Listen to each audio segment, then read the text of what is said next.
Hello दोस्तों, पिन्नी चिड़िया TV में आपका स्वागत है। सर्दियों की पहली भारी बर्फबारी ने पूरे सफेद पर्वत जंगल को ढक लिया था। पेड़ों की टहनियों पर जमी बर्फ सुबह की धूप में चमक रही थी। दूर दूर तक सिर्फ सफेदी और धीमी सी हवा की फुसफुसाहट। इसी जंगल में रहती थी एक छोटी, फुर्तीली लेकिन बेहद बहादुर चिड़िया, पिन्नी चिड़िया। वो अपने 2 बच्चों टिंकू और मिंकी के साथ एक पुराने देवदार के पेड़ में घर बनाए रहती थी। आज ठंड कुछ ज्यादा ही थी। हवा में काटने वाली सिहरन। टिंकू और मिंकी भूख से चहचहा रहे थे। बस थोड़ी देर बेटा, मैं दाने ढूंढ कर लाती हूँ। लेकिन ठंड में दाने मिलना मुश्किल था। पूरा जंगल जम चुका था। फिर भी पिन्नी ने हार नहीं मानी। जब पिन्नी दाने खोज रही थी, अचानक आकाश में एक काली परछाई मंडराई। हवा में एक भारी सी फर्र की आवाज आई। सारा जंगल उस आवाज को पहचानता था। महाबाज, पहाड़ों का सबसे ताकतवर शिकारी। लेकिन आज वो कुछ अलग लग रहा था। थका हुआ, घायल और रास्ता भटका हुआ। पिन्नी ने दूर से देखा। दिल में डर भी था पर जिज्ञासा भी। अचानक आसमान में काले बादल छा गए। हवा तेज, फिर और तेज। जंगल के बूढ़े उल्लू ने चेतावनी दी, जो भी हो, सब अपने घर चले जाओ। आज रात आखिरी बर्फ का तूफान आने वाला है। पूरा जंगल छिपने लगा।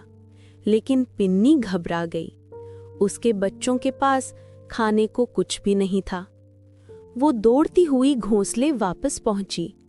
टिंकू डर से बोला, मम्मा, क्या हम ठीक रहेंगे? मिंकी कांपते हुई, बहुत ठंड है। पिन्नी ने उन्हें गर्म पंखों से ढक लिया। लेकिन दाने न होने के कारण वो कमजोर पड़ते जा रहे थे। इसी बीच वही काली परछाई अचानक उनके पेड़ पर आकर बैठी। महाबाज। बच्चे डर गए। पिन्नी बच्चों के आगे ढाल बनकर खड़ी हो गई। पिन्नी ने हिम्मत जुटाकर कहा, अगर खाना चाहिए, मुझ पर हमला करना है तो कर लो, पर मेरे बच्चों को कुछ मत कहना। महाबाज ने थकी हुई आवाज में कहा, मैं हमला नहीं करूंगा। मैं खुद भूखा हूं 2 दिन से और उड़ भी नहीं पा रहा। पिन्नी हैरान रह गई।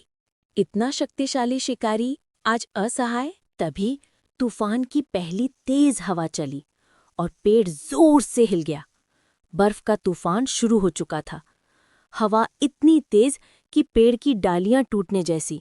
पिन्नी ने बिना सोचे महाबाज को आवाज दी, नीचे वाली खोखली जगह में आ जाओ, अगर बाहर रहे तो मर जाओगे। महाबाज ने आश्चर्य से पूछा, तुम मेरी मदद क्यों कर रही हो?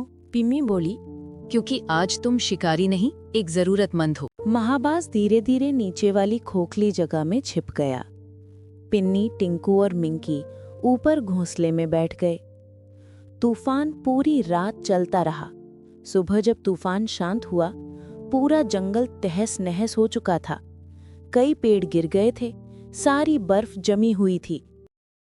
लेकिन पिन्नी के पेड़ को कुछ नहीं हुआ, क्योंकि जिस डाल पर घोंसला था उसके ठीक नीचे महाबाज का भारी शरीर लगा हुआ था, जिसने हवा की ताकत को रोक दिया था।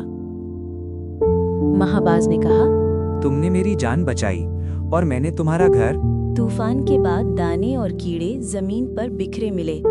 महाबाज उड़ने की कोशिश करता, लेकिन उसके पंख घायल थे। पिन्नी ने बच्चों के साथ मिलकर उसकी मदद की। कभी उसके लिए पानी लाती, कभी उसे ढक देती, कभी उसके लिए खाना ढूंढ लाती। 2 दिन बाद महाबाज ठीक हुआ। रवाना होने से पहले उसने कहा, इस जंगल में कोई तुम्हें आंख उठाकर नहीं देखेगा। जब भी मुसीबत आए, बस आसमान की ओर देखना, मैं आ जाऊंगा। और वो आसमान में उड़ गया। टिंकू ने पूछा, मम्मा, हमने शिकारी की मदद क्यों की? पिन्नी ने मुस्कुराकर कहा, क्योंकि नेकी हमेशा लौट कर आती है। दूसरों की मदद करने से डरना नहीं चाहिए। आज हमने उसकी मदद की, कल उसने हमारी। महाबाज बादलों में उड़ता दिखता है, जैसे जंगल का रक्षक बन चुका हो। किसी की मदद करना कभी गलत नहीं होता। नेकी का फल हमेशा मिलता है, कभी सीधे, कभी किसी अनदेखे तरीके से। तो दोस्तों, कैसी लगी आपको ये कहानी? अगर कहानी अच्छी लगी हो तो वीडियो को लाइक, शेयर और सब्सक्राइब करना न भूलें।